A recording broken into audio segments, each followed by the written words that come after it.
honestly, just have a conversation, just start recording right. It's really awkward when they say this meeting's being recorded, but that's how it is. Yeah, just let you know. It's like, okay, we're on the government satellites now, you know? Yeah, we're being watched, dude. Exactly. They're seeing what we're doing.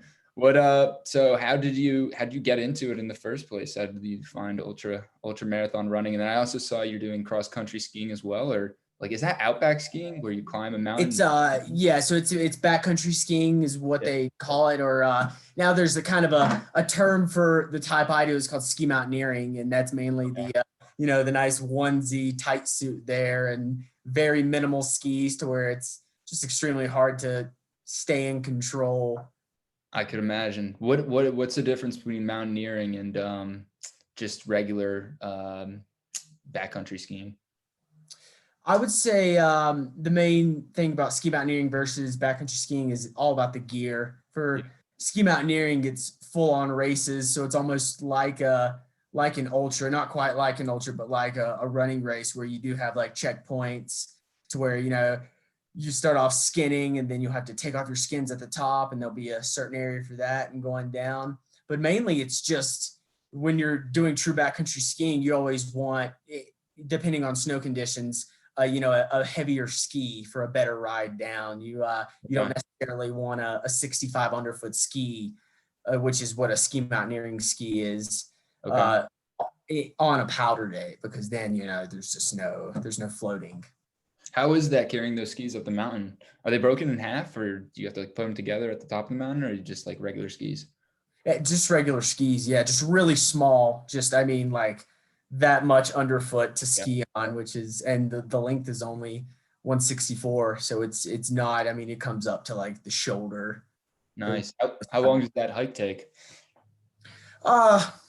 Usually it usually depends on like the course. There's always a couple. Like I did the Wasatch Powder Keg over in Brighton, Utah, just across the canyon, and that was, I think, like a 14-mile race with 5K of vert. So there's just, I think there was 7 or 8 transition points, and it's kind of skin up to the top of a mountain, take off your skins there, and you're being like watched when you're doing it just to make sure, and then you ski down, and usually from there you'll take off your ski skins, and put your skins back on, and then from there you'll have another ascent, so you'll go back up, and then they'll usually keep you not quite at the summit, and then they'll have like a natural boot pack section. So from there, you take off your skis, put them together, put them in your pack, and lasso them around, and then you'll boot pack up to the top of there, and then they'll have a transition point usually where you take off your skis off your back at the top, and then you put them back down on the ground, and you're either skin on the ridge before another transition point where you ski, or you'll ski down, and it kind of goes on and on. Jeez, dude, how long does that take? The powder keg, which is a very small version of a skimo race, is I think it was like 2 hours and 6 minutes. And it's just all about efficiency, because it's all about how quick can you grab your skins and how quick can you put the skis over. It's just efficiency at its finest. What are you said skins? I'm not familiar. What are skins? So it's basically it's a fabric material with one side being really sticky with all this glue on it, and that's the side you would put down on the base of the ski. Okay. And on the other side, I always say it's like a cat's tongue, because on one side it's really smooth, and then the other side it's all the hairs lift up. So, and that creates that tension between the snow and the ski that allows you to climb. Okay. I was under the impression you had the skis on your back, you climb the mountain, then you ski down from there. But you're climbing the mountain with the skis on, huh?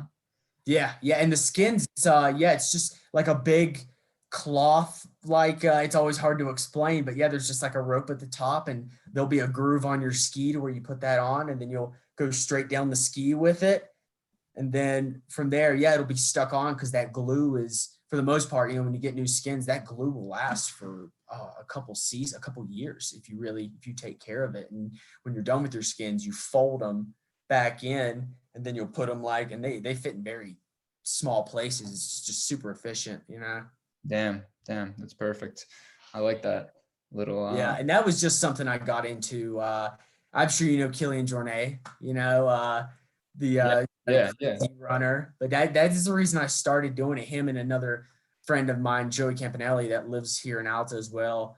But yeah, it was just the perfect cross training for running because I've been ski bumming for, this will be my 4th year. If I decide to stay in the winter, this will be my fourth year living up here. And yeah, no, it's just, I mean, it's a great lifestyle, but like money wise, you're kind of, always kind of on the edge. What brought you out to Utah in the first place? Yeah, I'm from North Carolina I originally. saw that. Yeah. Yeah, and which I love. Yeah, I love the Southeast. It's pretty. You have the North Carolina flow, dude. Oh, I love it. yeah, Yeah. the waterfall. Hell yeah. I wish I could Yeah, rock that, man. My hair gets way too curly. dude, I saw Jason Schlarb with it like 3 years ago, Mhm. and he's like one of my favorite runners, and he still is. And he had a mullet and was just rocking it in these 100-milers. And I was ski bumming, and it's such a somewhat of a trend up here. It's just kind of got that that vintage look to it, and Yeah. I don't know. It's a lot better than just growing long hair everywhere and not sure what to do with it. I just Yeah. business in the front, party in the back. No, dude, it makes sense. I feel like it's coming in style as well with COVID. Everyone work from home. People are Yeah. growing out their hair. There's flow. It makes sense. I like it. And also just like, I don't know, it's like, it's kind of a runner thing too, having long hair and having that flow so you can put on a headband. It's Yeah, part just of the being aesthetic. ridiculous. Exactly. Trying to Yeah, make yourself no, stand out the most. yeah, no, but I came out here because I used to work in a warehouse back in North Carolina, just on a forklift and pallets and a lot of different types of a lot of bedding, a lot of that kind of stuff, mattresses, soft beds, that kind of stuff. And Yeah. yeah, it was just not a too good of a lifestyle. I just, I was barely running, and when I was running, it was just completely flat. And I don't know. I had been through hiking, and I kind of had that spirit of adventure, and was kind of just wanted to get away, and decided I wanted to road trip through Colorado and just kind of just peek bag around the area. And yeah, I went out there for a while and just visited so many awesome mountain towns that I just would have stopped and lived in. But one of my buddy Joey Campanelli, who's been up here for 14 years, he's a ski bum at heart, and I love it. But he hit me up when I was in Ouray, and I told him, I was like, man, I'm getting a little low on money, just road tripping around, not really having a job. And he told me, hey, if you want to drive 6 hours out to this this mountain town called Alta, Utah, like you can get a job here at the ski lodge. And yeah, the next day I drove 6 hours and came out here and never really left, besides just going home to visit. And maybe like a couple months out of the summer I'll go back home. And because COVID, I was forced back home and decided to keep it low key back there. But yeah, this is the place to be for now. No doubt. No doubt. Where in North Carolina did you grow up? I grew up in a little town called Lenore. It's Okay. it's like about an hour and a half east of Asheville. So it's no one ever knows where like Lenore is. So when people ask me where I'm from, I usually just say Boone. Yeah.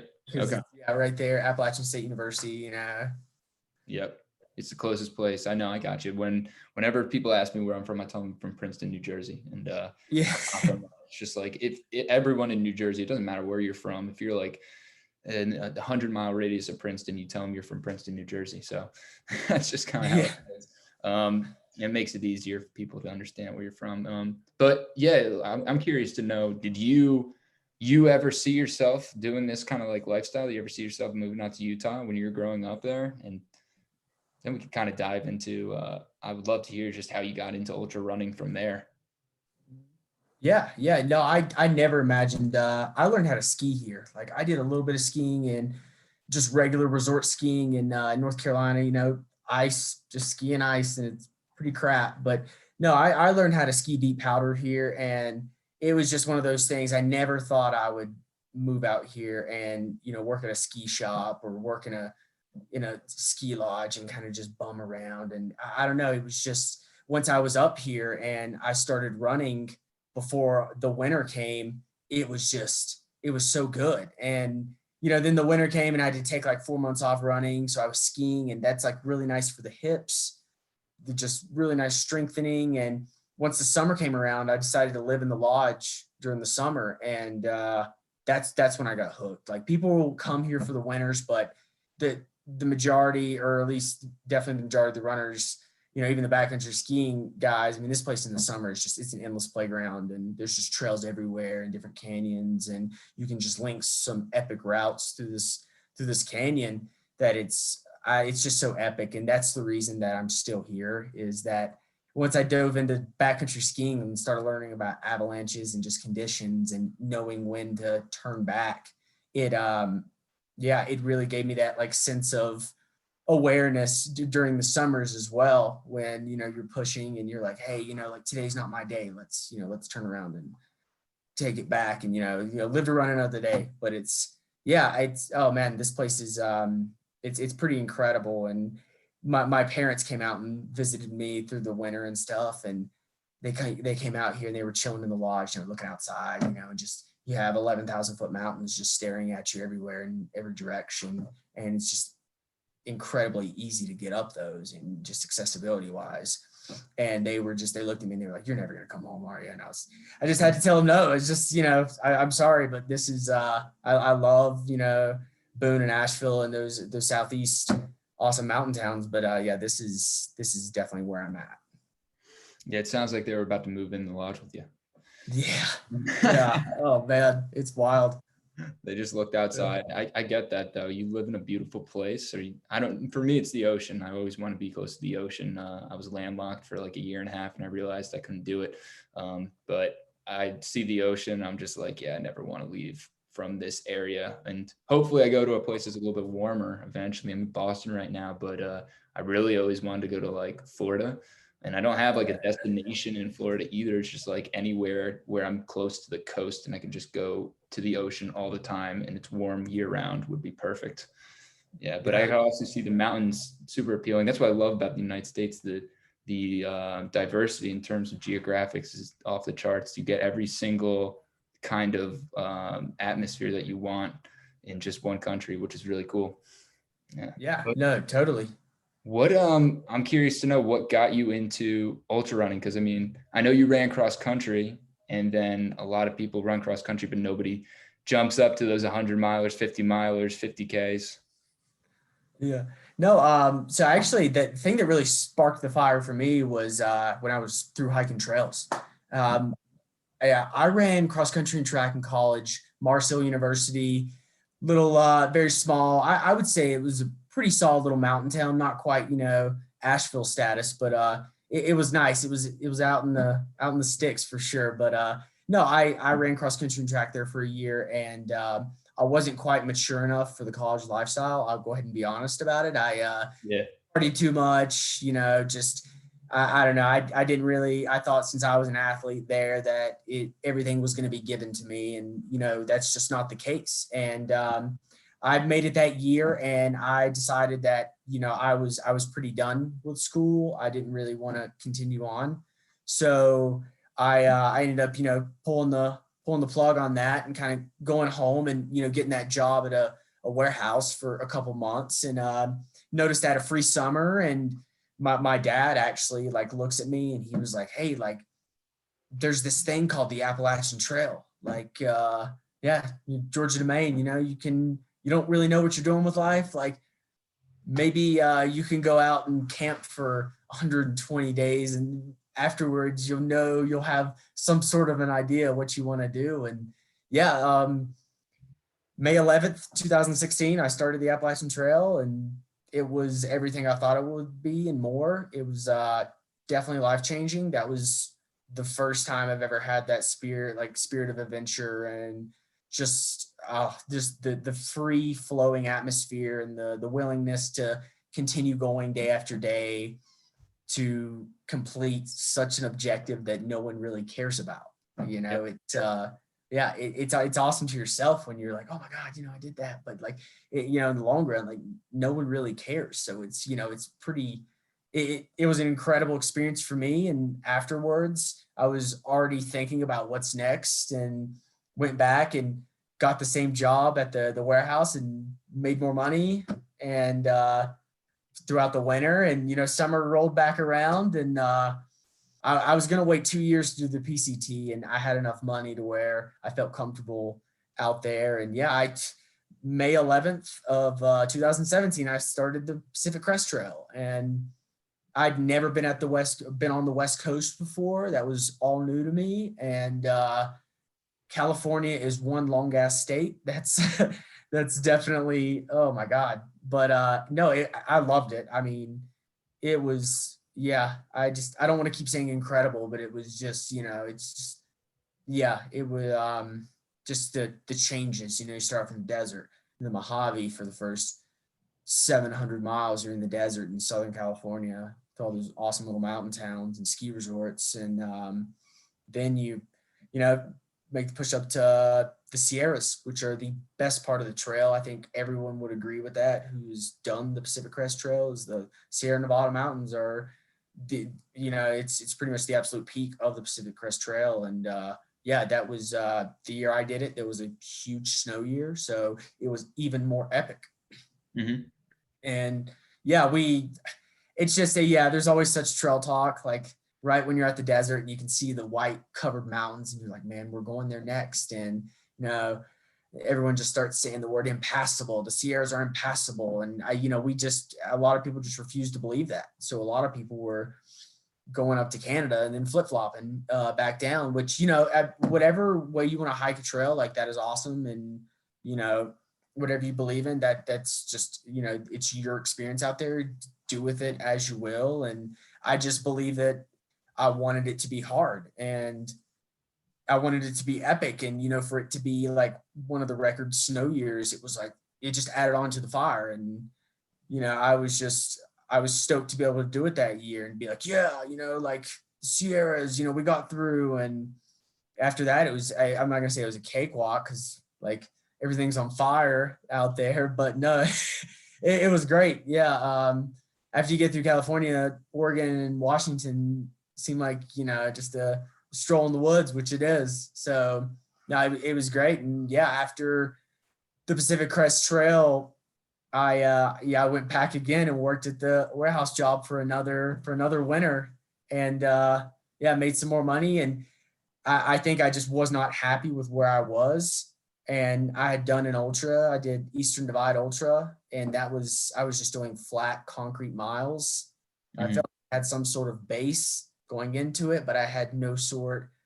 I'd never done a marathon, and I just never knew like what this was. And yeah, I jumped into the 50K distance pretty quickly, and I got through it, but it's nowhere near the result I wanted. But that's how it is with ultras. You roll with the punches, and you can never judge anything off your first. I mean, you go in so blind. And I didn't start off with a 50-mile distance like you did, but I took the 50K and kind of continued to progress through that. And each race I learned something new about what I did wrong and what I did right. And you just keep that in your mind. It's an awesome journey. And I've been doing ultras not very long, since 2018 was when I did my first one. So, I'm still learning a ton about this crazy sport where people just run in the woods for insane amount of mileage and hours and, just vertical gain. Oh, so that's crazy. I mean, yeah, I feel like there's a lot to unpack there. The first thing is I 100% agree with you. Whenever you're doing some sort of long distance, whether it's a long hike, a long run, right? There is no real reward at the end of the day. It's just like you did all this work, and like the reward depends on how you feel about it, right? And if it's wasted time for you, then it's a waste of time for you. If it's not, then it's not a waste of time for you. But like no matter what anyone else says, because I feel like runners is a weird community. They're like super humble, right? So it's weird because you don't want to, people are like, wow, you ran 12 miles, you ran 10 miles or whatever. And you're like, yeah, I did. And it's just like, that's what I do though. Like, this is literally what I do. This is part of me. So it's hard to, I feel like they are the most unforgiving individuals as well. And there's always a lack of satisfaction with every race, with everything that they do at the end of the day. But that I'm curious to know. So you went on the Appalachian Trail. Did you do that alone? Yeah, I started with my dad. He was going to start the first 4 days with me. And I started alone, or I started with my dad. And then after day 4, we're in the middle of the woods and we're at this gap, and he's got to take a right and go off trail and go down and catch a taxi so we can catch a flight, Mm-hmm. And I just, give him a big hug and said, try my best. And yeah, I just kind of turned around and continued to walk. And actually on day 6, I met this guy, and his name's Joe Teas, and his trail name was Bossa. And he was really nice guy. He had done the Pacific Crest Trail the year before, and he just really knew how to efficiently hike throughout the day, log 20, 25 miles, sometimes 30 in a day, while also enjoying the extra amenities of the trail. And, just some nice like off trail sightseeing, some nice towns we get to go through. And I just really enjoyed the his style of through hiking, which was, we're going to push miles when we're on trail, but when we're not on trail, we can go into town, we can enjoy some good food, and we can get a nice hotel room because we did 30 miles that day or something. So we really, it was just really nice being with him. And I hiked with him from day 6 until day 110, 110 days. So, and I didn't even know this guy. He's from Marin County in California, and he was like a firefighter, like a battalion chief. And yeah, he just really knew like what to do like on trail, and he had nice lightweight gear, and I just learned so much from him because I had a huge bag, and my bag was hurting because I was carrying too much weight. And you think you need those chacos, and you don't need those extra chacos. Those things are like 5 pounds. So you don't need that. And yeah, he taught me a lot of very useful things that I passed on to the Pacific Crest Trail. And if you were to see a picture of me starting the Appalachian Trail and then finishing the PCT and just seeing the pack difference, and just it was a total just change of everything. Okay, so you mentioned he had a trail name. That's what I'm most curious to hear about. Do you have a trail name as well? What is that? I don't even know what a trail name is.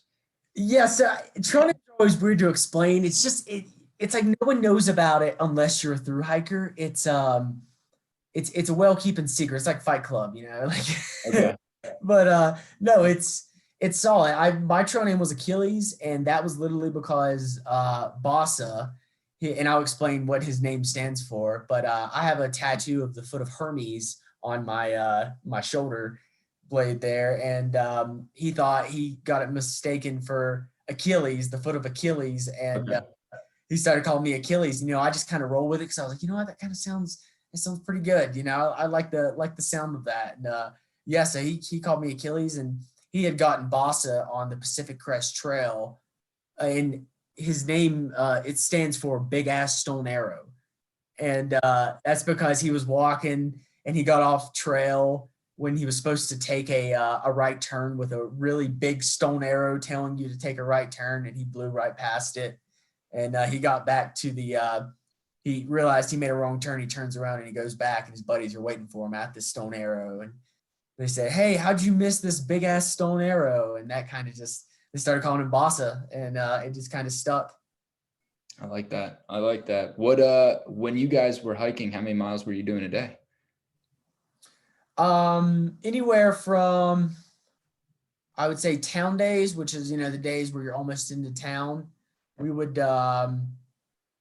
do like 15, I would say, usually like into town. Let's say we were 15 away from a town, like that day we'd be like, we call it a Nero because it's not a zero. It's, around it's not big, but it's not small, it's right there. And no, it was solid. Yeah, we would do like 15 into town, and maybe, the day after you're leaving town, you get like a late start on trail. So that's more of a Nero, where you do like 7 or 6 miles just to a camp spot. And then regular days when we were sleeping on trail and, we were in the true wilderness and moving on trail consistently, we would do 25.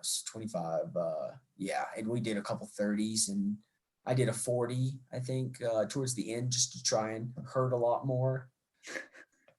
But no, yeah, it's cool. You mix the pain and pleasure. We did this thing in Pennsylvania. We had heard Pennsylvania was one of the hardest states because of all the rocks and the sharp rocks and tough climbs. And we were like, hey, like for 12 days, let's try and average 25 miles a day without going into town. And after that, we'll take 4 days off, 4 full days off to rest. And I was down, he was down, and you know what? That was really hard. But yeah, we got through it. We pushed 12 days straight and got through Pennsylvania really quick. And we enjoyed this really small town. I think, yeah, I forgot where it was, but yeah, it was incredible just being able to, chill for those 3.5 days and kind of be like, yeah, we did that, and just not really leaving the hotel room much, just watching movies and that kind of stuff. It was awesome.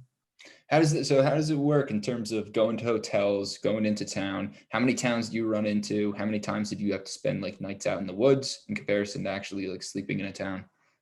Mm.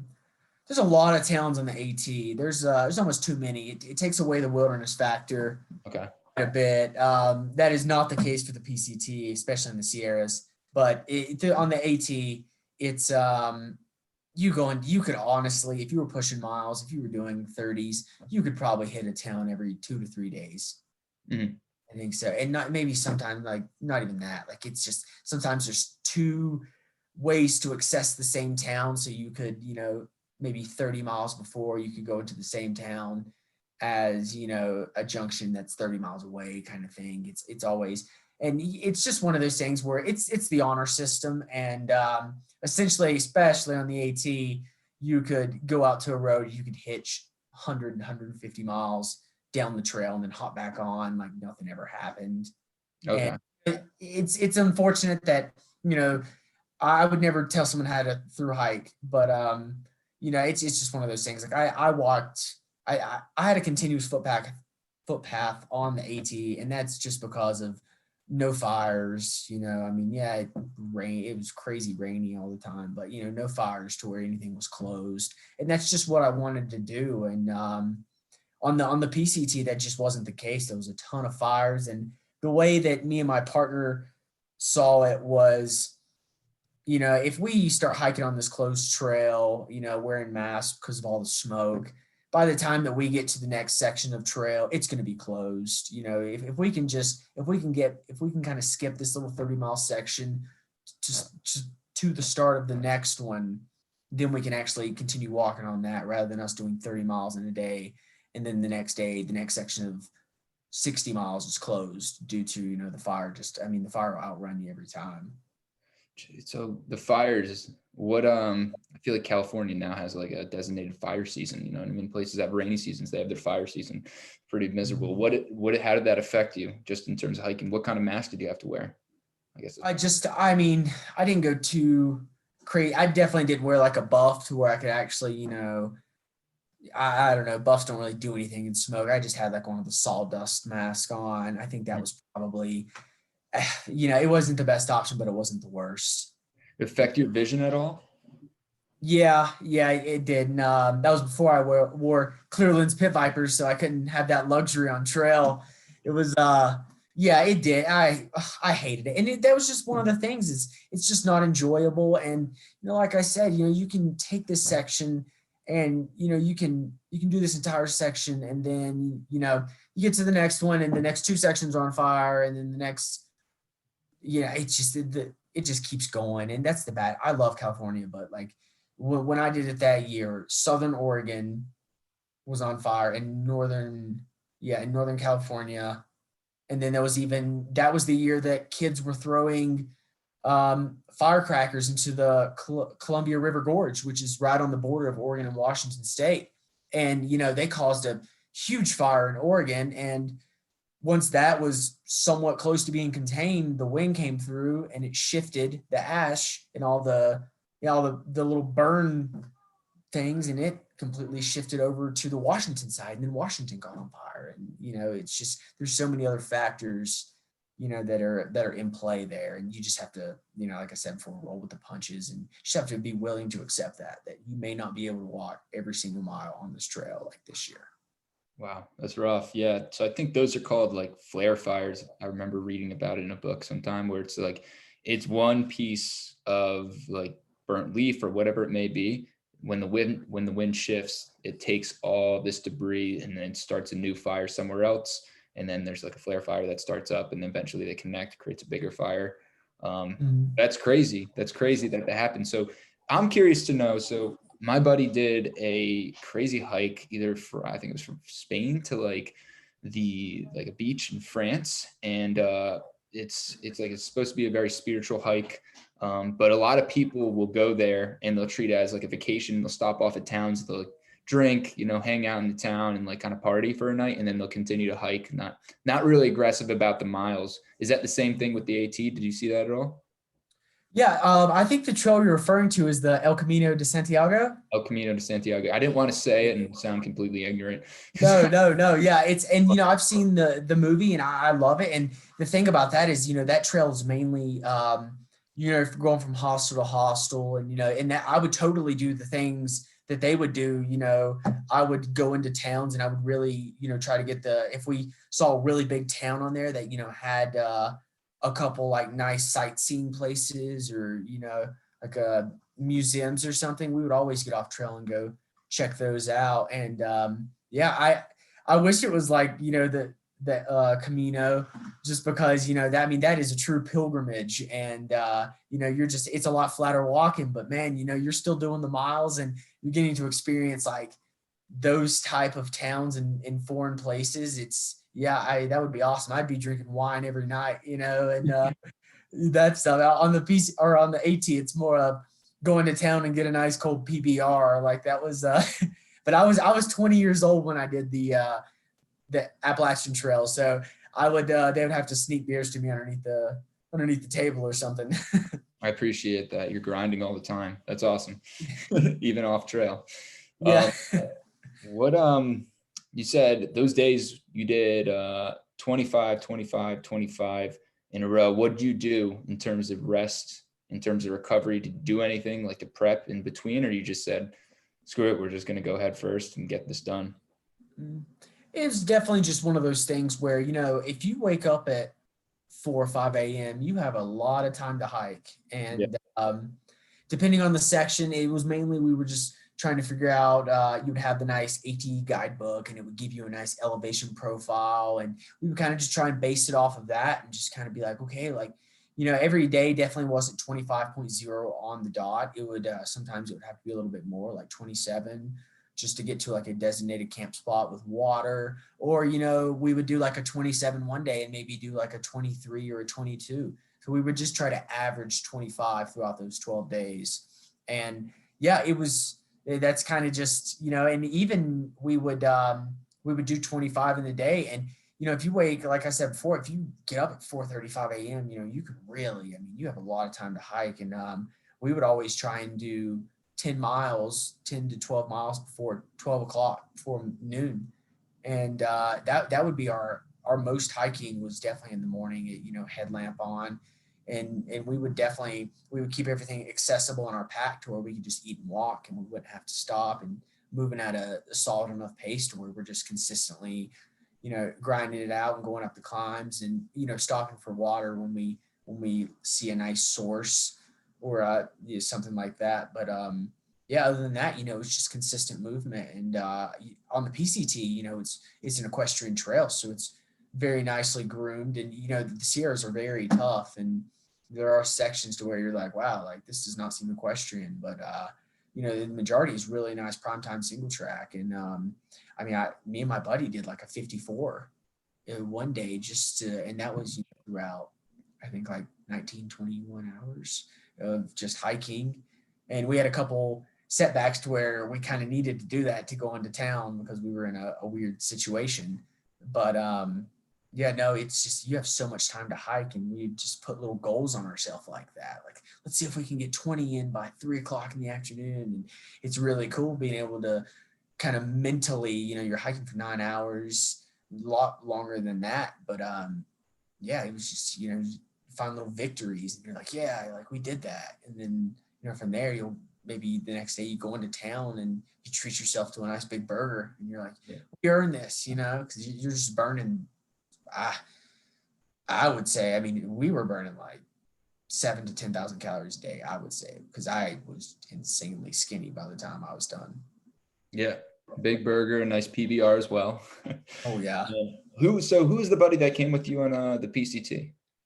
So actually another experience like the Appalachian Trail. I started alone, and this is a crazy funny story, but I got to the border of Mexico and the U.S. in Campo, California, and just right there. You got the monument right there in front of you, and right beside there's the big old border, and it's kind of sketchy because border patrol is all over the place, and they're just like driving up and down the road, and there's it's literally the start of the Pacific Crest Trail is just right there, like this big monument right beside of the border wall, and I took a wrong turn at the very start of the trail, and it was a super foggy day. I just started walking beside of the border wall there for some reason, and I was like, man, this is not right. And I go back and I go to the monument, and there's this insanely obnoxious guy standing on top of the monument, drinking some orange juice and smoking a joint, just standing on top of the monument, and he was just yelling, just like, yeah, I'm ready to do this, like super stoked to start. And we had a mutual friend of ours, and we knew we were all starting that same day, but we weren't sure when we were going to start. And me and him just happened to run into each other at the very beginning of the trail.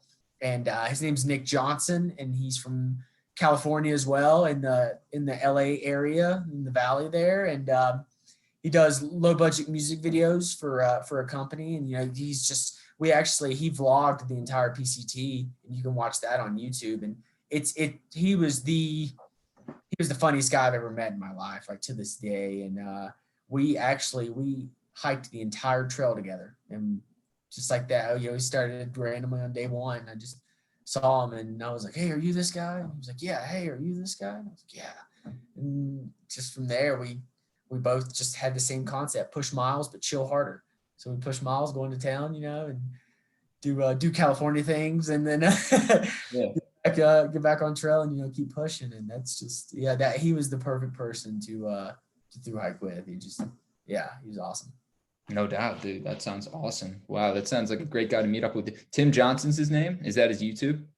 Nick Johnson. Nick Johnson. Sorry, my bad. Yeah, you're good.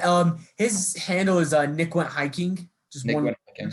Okay. Yeah, and his YouTube vlog he did of us is so funny. It was just, I had kind of a bigger pack on the PCT, and he had this incredibly small. It was called a Palante pack, and they're based out of Salt Lake City here. And they're the guys who make them are just incredible badass hikers that just push hard, and they started sewing their own backpacks for people, and there was only a limited amount out there, and he happened to have one of them, and I just and eventually I ended up getting one too, which I was stoked about. But yeah, my pack was pretty big, and I saw the way his was, and he just had insanely light gear, just like Bossa, and he was even, I think he was about 5 or 7 pounds, like pack wise, lighter than Bossa. So he had, kind of taken off a little bit, and I just started learning from him. And he had, all the down stuff versus synthetic, and down puffies and down sleeping bags, and that was the way to do it. Minimal sleeping.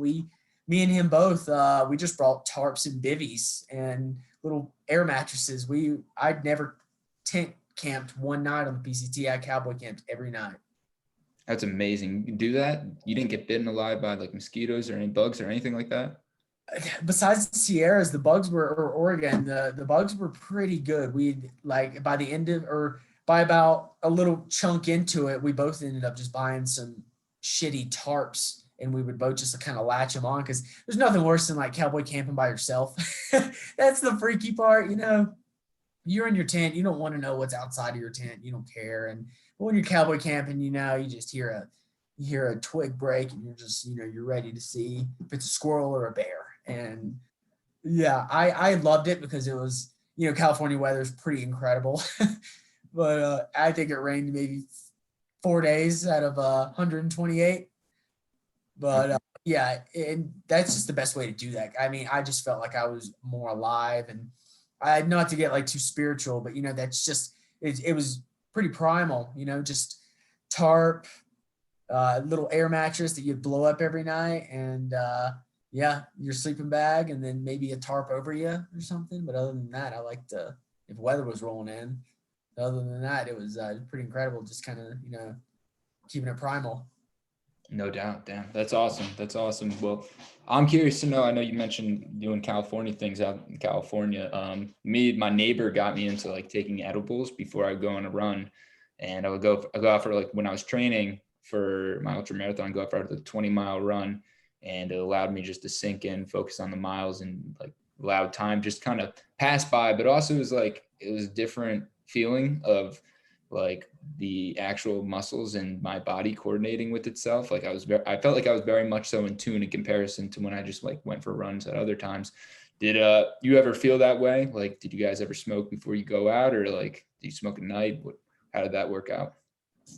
On the PCT, I mean, I'll be pretty darn honest. We were out there to, we smoked a ton of weed, Yeah. and a ton of weed, yeah, and that was just, it was okay. I mean, you're in California. It's a little more sketchy on the Appalachian Trail, and did it like maybe 10 times throughout the entire thing, just because I don't know, but yeah, in California, it's just, California, Oregon, Washington, they're all, recreationally legal, and yeah, it's just, I don't know, kind of put a nice spark in the day. You kind of get to a nice viewpoint. You got a nice joint, and I don't know, I really enjoyed it. And I'm sure people, how today's age are. You have people who are with it or they're against it, and where I'm from, it's illegal, and even out here in Utah, it's illegal. And, but when you're out there in California, I guess I just wanted the full effect. And I really enjoyed it. I love it. It was, especially, I think it just fit the California and then just that whole West Coast, like kind of lifestyle of, it was cool. We were smoking weed, but we were also pushing miles. We weren't just like lazy stoners out there. We were really grinding, and, I mean, we're still doing 20, 30 miles a day. And, yeah, we'd stop and smoke some joints or get some in town, because there's dispensaries everywhere. But no, that was kind of my only argument against it, was just that, I mean, if you smoke pot, you get labeled as this, lazy stoner who just, eats chips and watches, Tarantino movies or something. It's no, it's not like that at all. For me, it really enhances your surroundings and where you're at. And I always find that I'm in the moment more when I am, after smoking a joint or something, or taking edibles. You're really in it. You pick your head up and you look around and you're like, holy shit, like this is what I'm doing right now. This is where I am. Like, this is awesome. And I try to fit that, a pretty somewhat decent amount in my ultra running as well. Is, maybe not quite the huge joints, but, definitely, some nice like THC salve cream that really is, I mean, some of those things are actually really good for recovery tools. And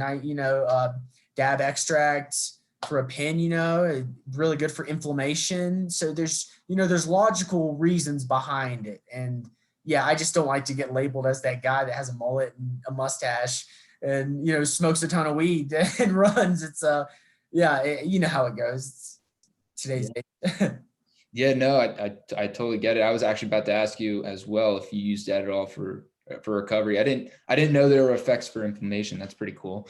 But yeah, you're right. I think that's going out of style as well. Like the stoner just sits around, eats chips, and watches Family Guy and shit. I think it is. It's because I feel like whenever I smoke, I don't want to actually sit down and do that. Like I want to go out and I want to do something. All right. So I'll go for a hike, or as I said, I would go for like really, really long runs. Sometimes they'll go out and bike, and it does enhance the experience. It makes it like a little bit more fun. And I mean, you're going to get two highs at the same time as well, because you have the dopamine rush from the actual exercise, and then you're high from, just smoking weed. So it's a clean experience. So I was curious to hear, do you smoke at all before you go out for your long runs or training runs?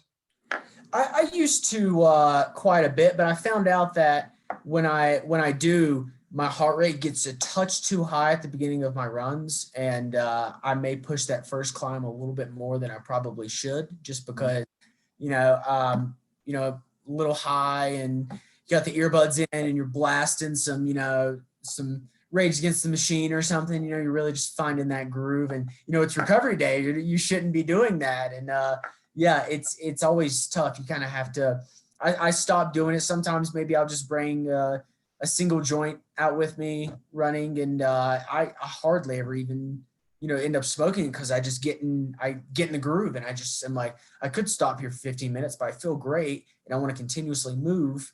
So I think we should, you know, continue. And I think now it's mainly just one of those things where it's like not quite a late night snack, but it's you know, it's nice after a run. You go and, you know, it's a risk reward system. You go out and do that 25-mile long run, and, you know, I come back, and sometimes it's not really, you know, a joint. Sometimes it's just a cleaner way of doing it. And yeah, it's I enjoy it. And actually, I know a lot of guys who use it and in their training, and, you know, a lot of ways, especially for recovery. I really think it does make the difference. Yeah, definitely met a lot of people who use it in the community for ultra running. You listen to music when you go out for your long runs, or is that just recovery runs? Yeah, usually just recovery runs. I've been in an incredibly amount of wildlife encounters, Yeah. and it's always just tough, especially moose. I just have the worst luck with moose. Yeah. And yeah, I just really try to stay in tune, and I never listen to music during a race. Because I think I did actually in one race, which was No Business 100, and that was the last 30 miles because I was really struggling.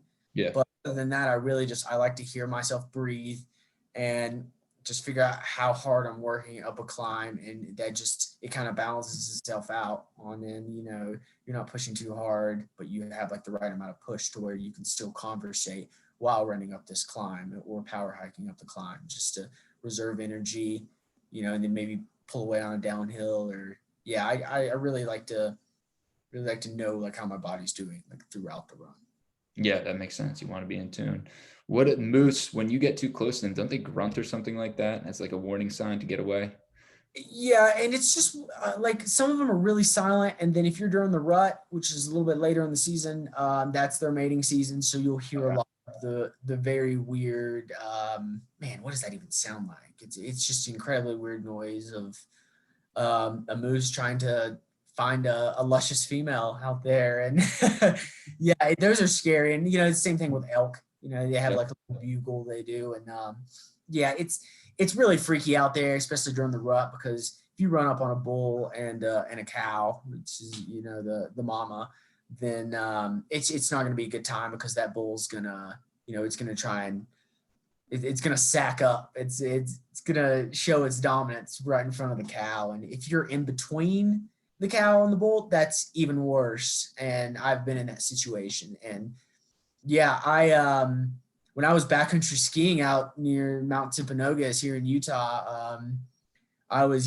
skiing in this gully and kind of took a left turn, and it was kind of sidewalled a little bit, but there was a lot of aspens around, beautiful day, and kind of hit some heavy snow off to the side of the gully and fell and was laughing about it. And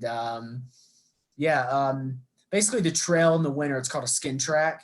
Okay. And yeah, and there was a couple guys on it throughout the day. I was just lapping. I was trying to get 10,000 feet in for the day of ascent. And yeah, they were just lapping, and they had a bunch of little dogs out there with them, which I was totally okay with. You know, they weren't being aggressive towards me, so I was okay with it. And there's like 4 really small dogs just running in the snow. And I, when I fell over, you know, I was laughing about it, and I look up and I look to my right, and maybe 30 feet, if that, there's a bull, or there's a cow standing there, so a mama moose.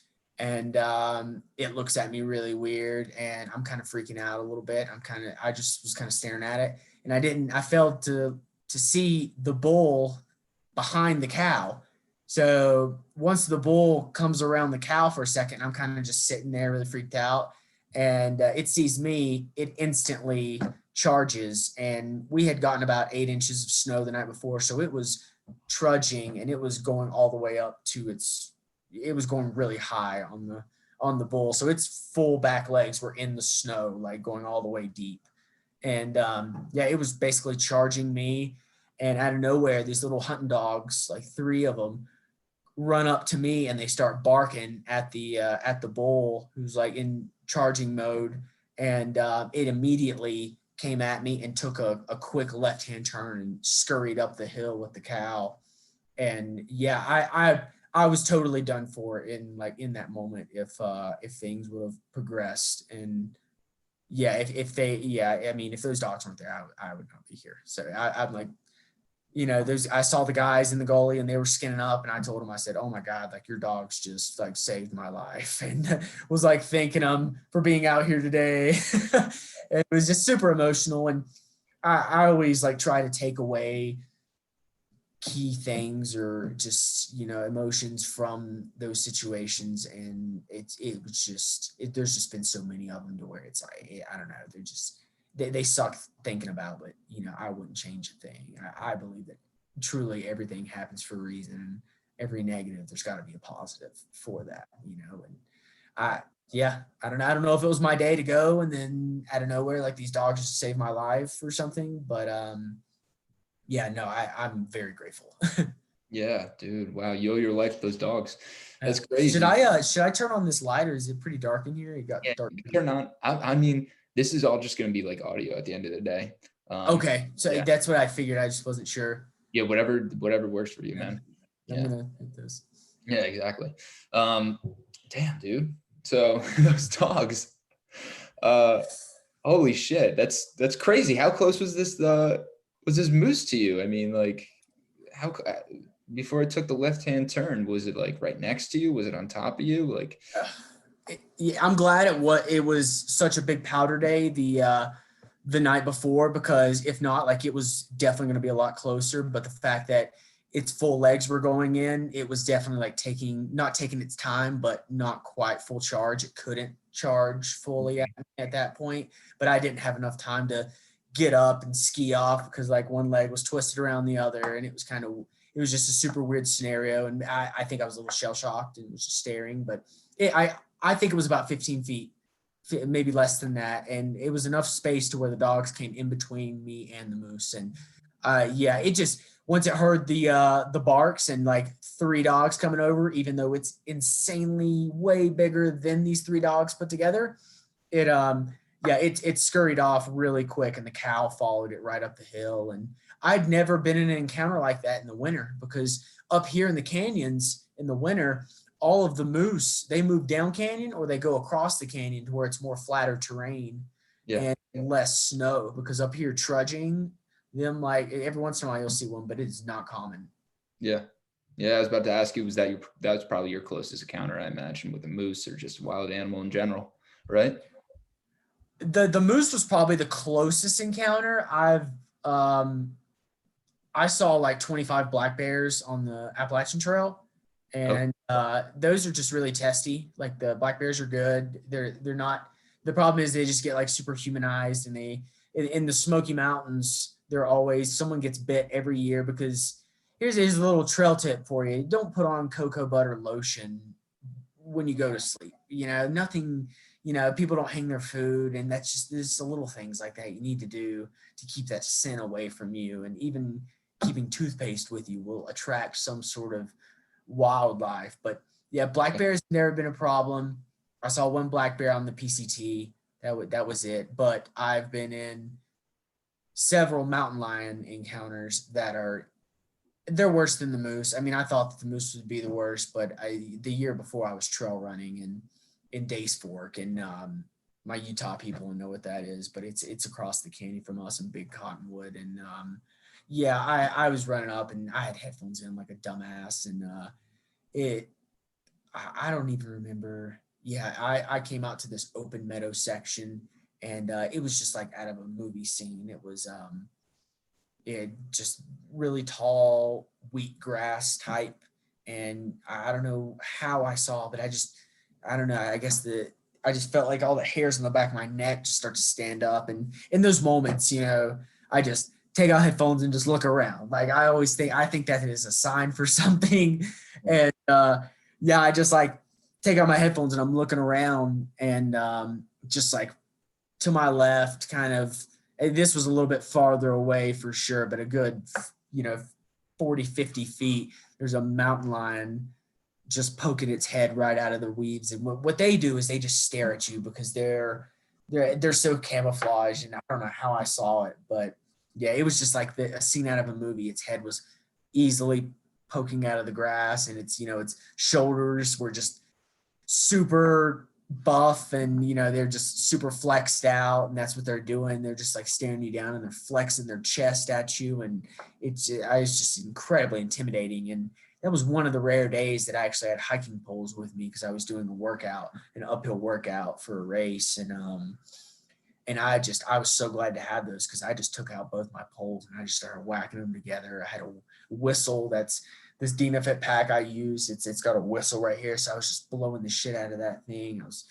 cussing at it. I was throwing rocks. I had my trekking poles and hitting them together. And, I would kind of just act like I was going to poke it, just kind of stab it. But, I would do whatever I could to get away, just try to like diffuse that situation and scare the shit out of it. And yeah, I had a buddy with me that day, which was awesome, but he was a little bit behind. And yeah, by the time he caught up to me, he just heard like a lot of yelling. And when he got up to me, he saw it as well. And it just, after that, it ran away. I think that if it was just me and it was probably going to be a little testy.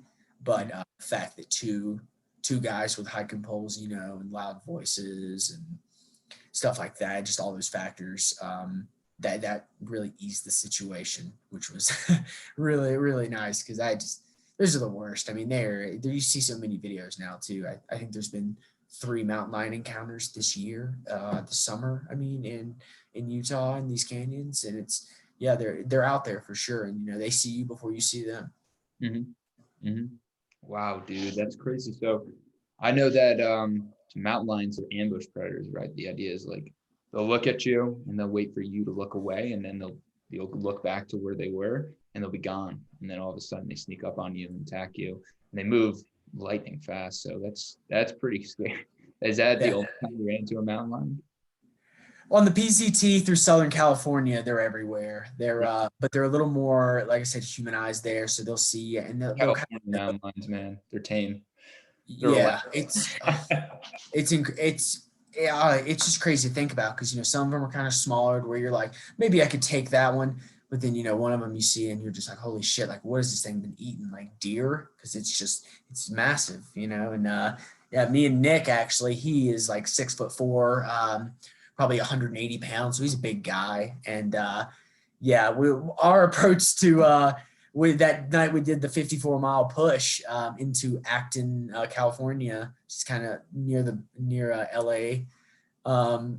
Yeah, we ran into 3 mountain lions, and it was at night too, so it was way more freaky. But yeah, they have I mean, just their eyes, their green eyes at night, and that's just the scariest shit I've ever seen. It's just like looking out, and there's 3 sets of green eyes, and then you like look at them more close as they're easily getting closer, and you can start seeing the outline of their head, and then the ear, and then barely see the glimpse of the whisker, and you're just not sure at first. And then they get closer, and I didn't know they had green eyes. Maybe other people have seen them when they have the glare red in their eyes, but maybe they were red eyes, but all I was seeing was green at that point, because that's all I remember, at least, was just seeing green eyes. And yeah, me and my buddy got on top of this tree trunk, and there were a lot of rocks around, started chucking them at him.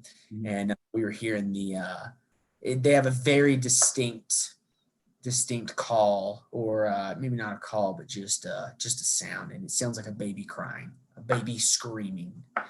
Just a really scary. Just you don't want to hear it. Nightmare fuel. Dude, that's crazy. Holy shit. Is there any protocol at all that they put in place for like ultra runners, mountain climbers, in terms of when you come face to face with these wild animals? Is there any training? Does anyone do something like that? And I know there's always a disclaimer on the webs when you're on Ultra Sign Up, and you're signing up for these races. And that was this more recent race I did, the Never Summer 100K in Colorado. That was what they were talking about, is they were like, hey, be prepared to see elk, mountain goats, a ton of moose, and other things. And that's kind of just one of those things. And that's the reason I don't race with headphones in, is because you don't want to go out too hard. And there's a lot of things out there besides yourself. And in a true mountain race like this, all it takes is one one slip up of looking at a beautiful tree when you're going around a corner, when you're flying a descent, bombing this descent, and then you just run into something. And that's always been my encounters, is me running, and at the least expected moment I see something. And that's not really the way I prefer it, but it just seems to be how the cycle goes. Luck of the draw. Damn. So mountain goats, are they territorial? I don't understand it. I wouldn't really see them as a threat. I've never had that's like the only animal I think I haven't had a bad encounter with is mountain goats. Are really, I mean, the ones I've seen, they've always been super chill, and they're usually on some sort of cliff. Yeah. And as long as you're not in between them and the little lamb or the little goat, then you're pretty all set. But I don't think anyone gets, I don't see why anyone would ever get testy with one. I'm sure there's some dumbasses out there that are, trying to pet them because they're super soft. But no, they've always just walked super slow and, climbing up a cool ridge or just literally standing in place for hours on end. They're the chillest, but they're also the most badass animal in my book. Like when it comes to, they go up some shit that I wouldn't even go up. You watch them scale any mountains in the wild? I've only seen videos of them doing it. I've seen a lot out here in Utah. The mountain actually right behind me, Mount Superior. It's pretty much the most photographed mountain in the Wasatch, and it's incredible. There's this very prominent South Ridge, and it's very exposed, which is awesome. But I did that yesterday, and that was like one of the handful of times I haven't seen goats up there. But there's always some on Mount Timpanogos, which is just across the other canyon there. And yeah, it's always on some sort of ridge line is when I've always saw them. It's never been in a gully or, on a pass. It's always been super high altitude. Yeah, that's awesome. That must be so cool. I imagine that's pretty breathtaking in terms of like being able to see these animals in the wild, in natural habitat, instead of just watching Planet Earth or Totally. scaling. Yeah. What how many ultras have you done? I've done 14, I think. 14. Yeah, actual ultras. I've done a 30K, and I think I've only done one race under the actual ultra standard, which is pretty nice. A handful of 50Ks. I would say more 50Ks than anything.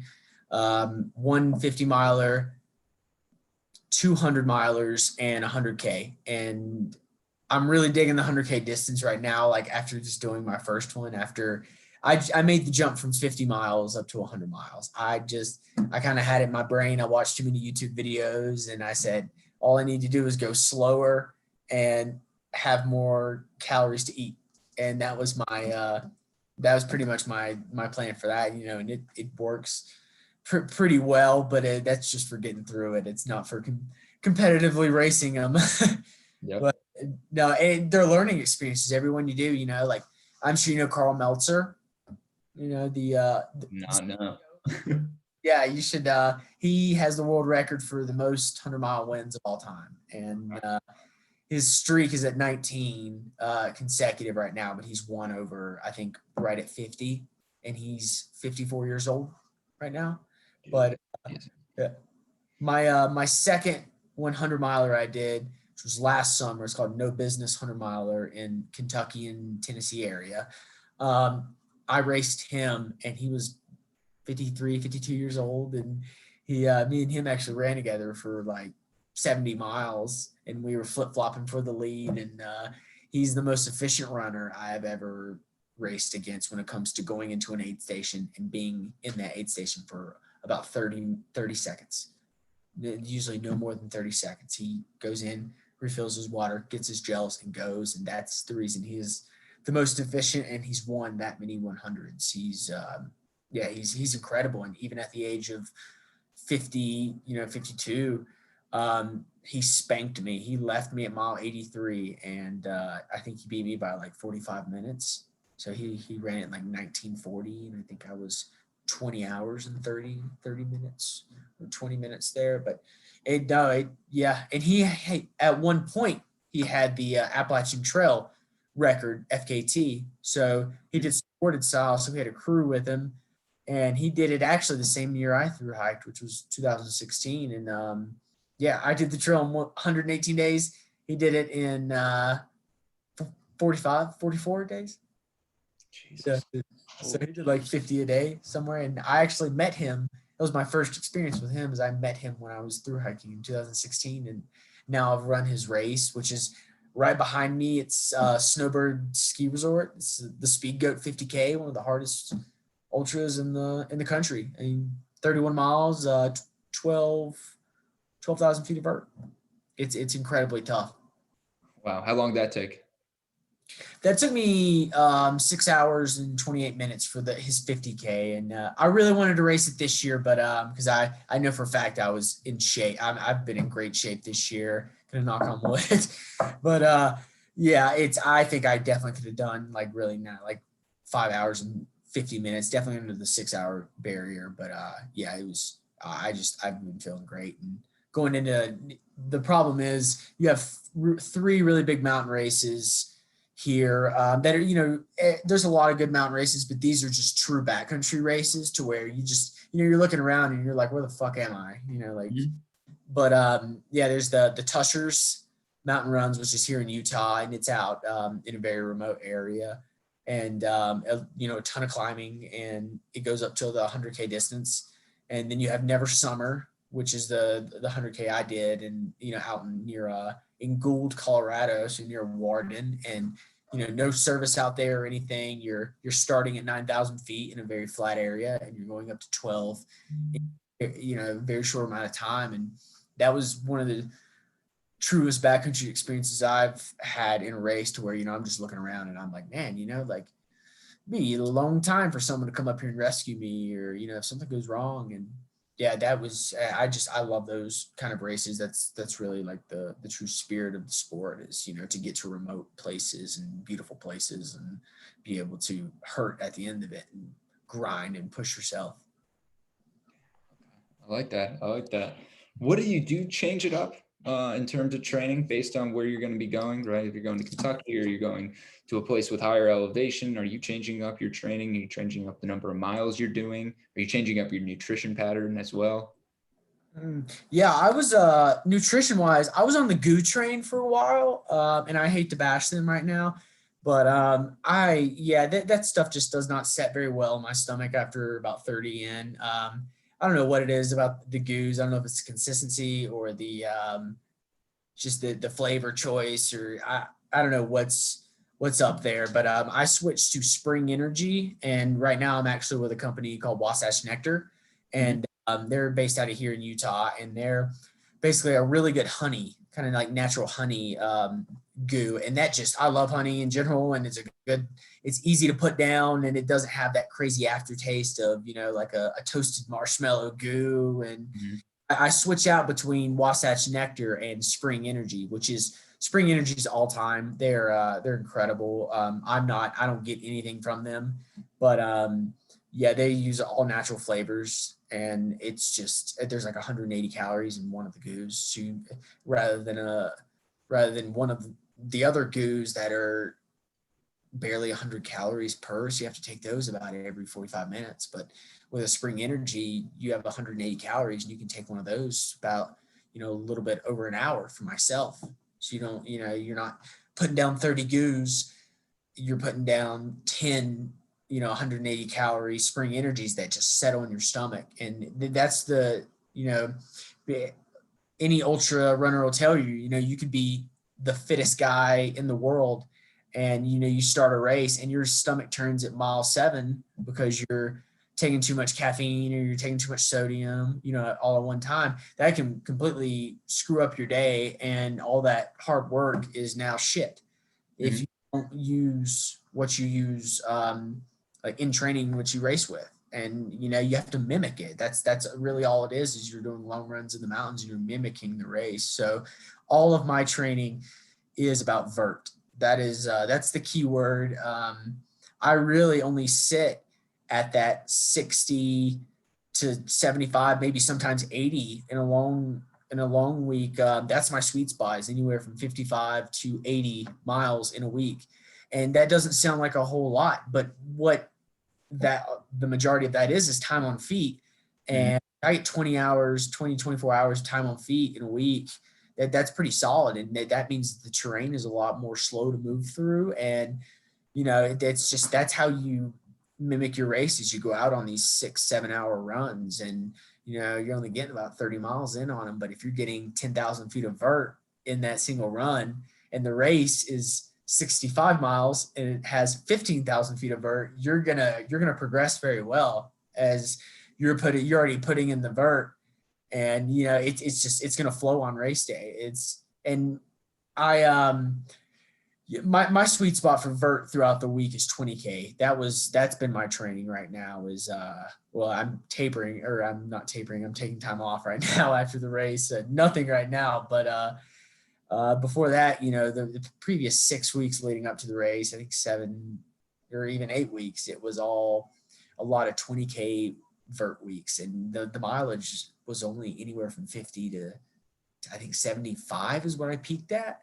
So it wasn't even hitting insane marathon mileage that these guys do. And it's all about how you climb and find that sweet spot to where you're not overdoing it, you're getting, unhealthy, and you roll with it. Because you don't completely exert yourself, but you don't let yourself slack back. You throughout the week on regular runs, I only get about anywhere from like 2,500 feet a gain to 4,000 to 5,000 feet in a single run, and it's all about long run day to put in a nice 7 or 8, or even a nice 6 with a progression of about 3K a day, and then you end off with a nice 6 and you take Sunday off, and that's a solid week, because all that adds together. It's not just one run that makes you solid, it's the consistency of the build.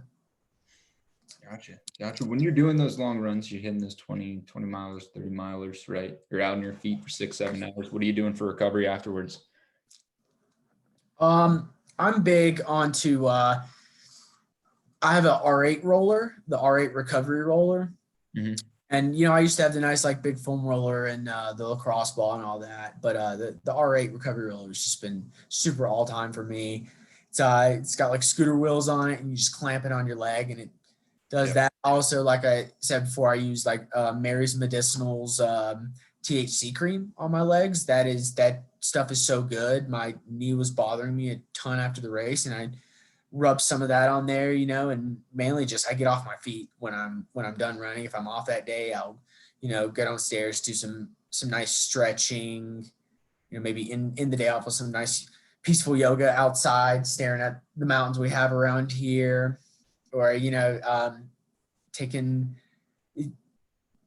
do a little bit of the, the Scratch Labs recovery mix afterwards. I really believe that you should feel your body afterwards like you want it to perform. And I don't have the best diet, and that's something I need to work on. But for me, I'm 5'10", 135 pounds. I think the name of the game right now for me is just calories. It's I'm carb loading, and I'm getting a lot of protein and meat, but I definitely could lay off the afternoon McDonald's sometimes. I'm bad about that. Get off work and you're hungry and you're like, man, it's right there, and I got to drive 35 minutes back up to where I live. So it's I'm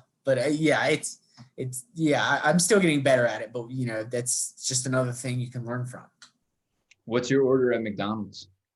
Oh man, you have a go-to, or do you change it up?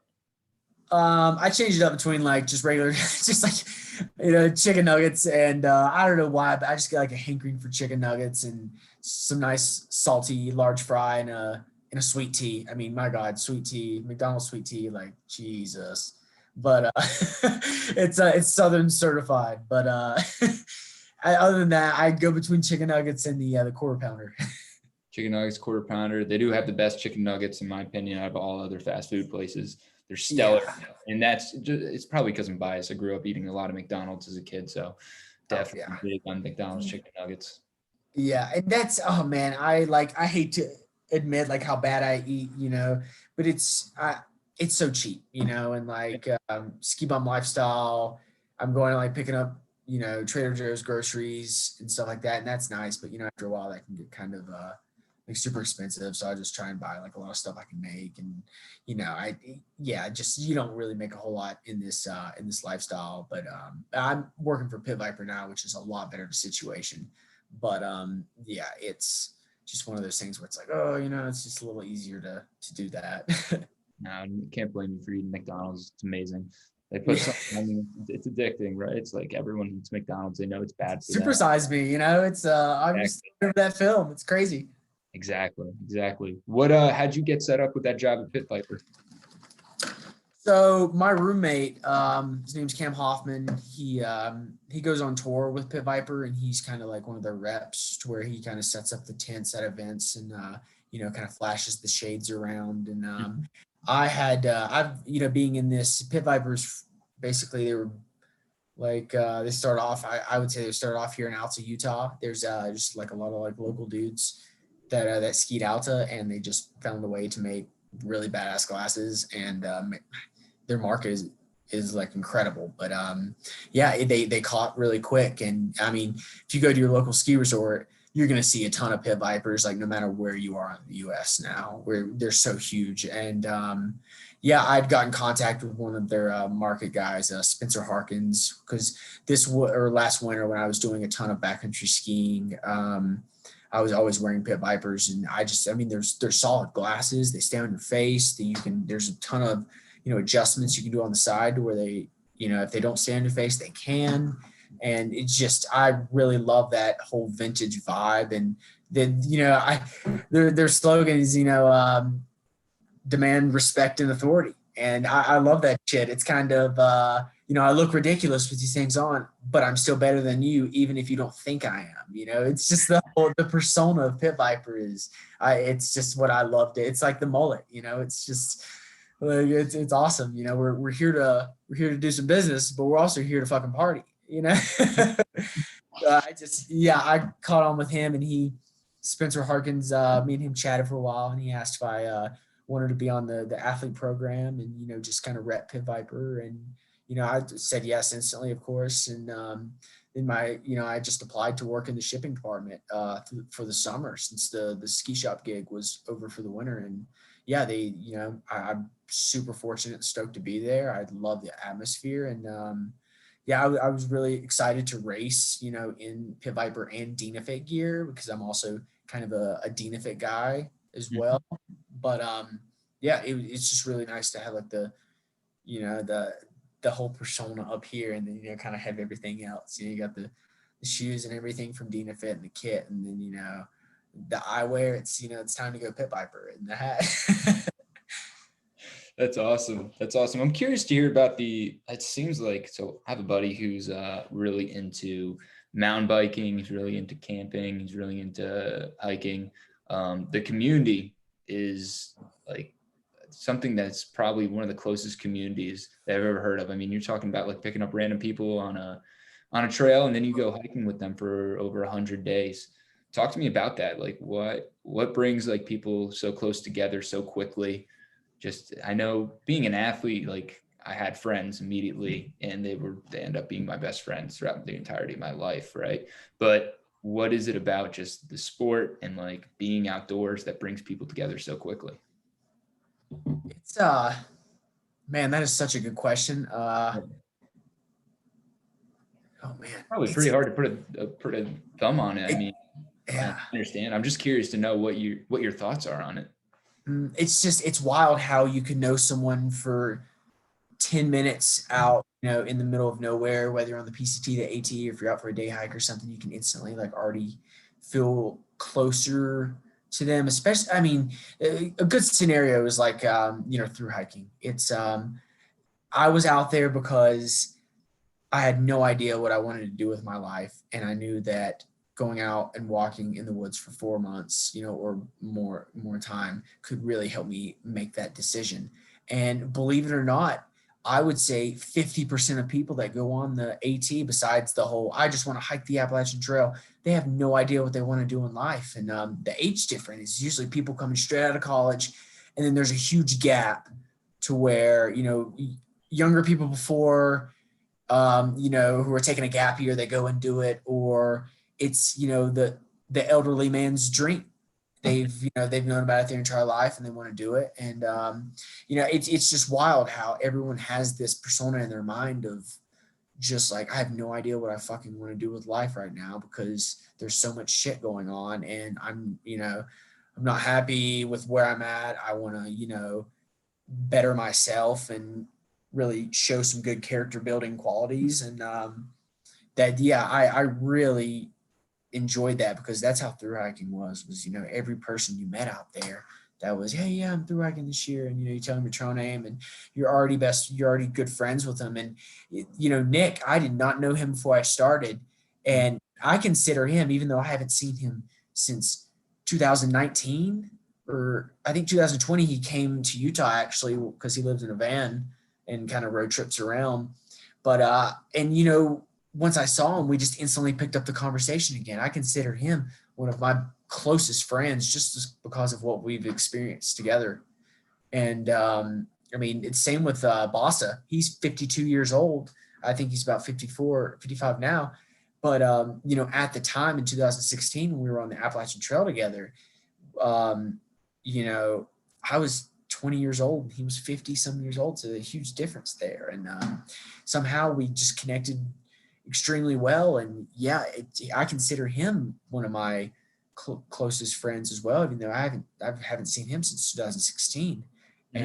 And he always tells me all the time, if you run an ultra in California, you have a place to stay. And that's just how it is when you're meeting all these people. And, one thing I would say is like, I hate Instagram, but I love Instagram just because you can follow. I have so many thru hiker friends I just see and they're kicking ass like at life now, or they're moving on to different trails or, doing something productive. And it's just so dope to kind of, maybe you don't know them extremely well. I mean, maybe you hiked with them for a week out of, 100 some days, but you already have that connection with them where you can just hit them up and be like, dude, like you're fucking killing it. Like, and they remember who you are and you just instantly like snap back to the PCT and man, I miss those days and, all that. And that, that's the great way to say about through hiking on the community side, but fucking ultra running that community is so fucking awesome. Like so I'm the most supportive community and just, oh man, I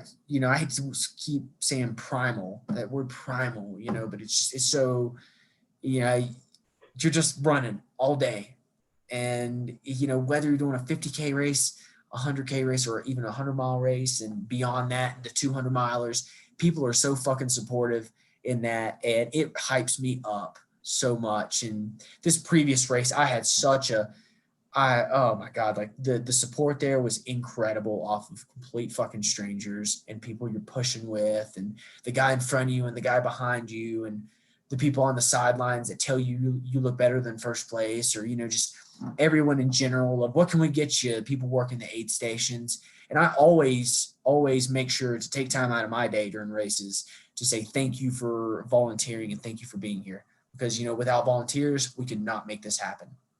And that's just kind of been the way it is. And when I was through hiking, whenever I saw trail crews out there, working for the Forest Service, because I worked for ACE. So I understand, you're breaking your fucking back out there all day, working 10 hours just for people to hike this trail. And I always, you got to stop and you got to tell those people they're doing a great job. And like, you're the reason we're able to do this is, because of your generosity. So that's like the best thing I feel like you could tell someone.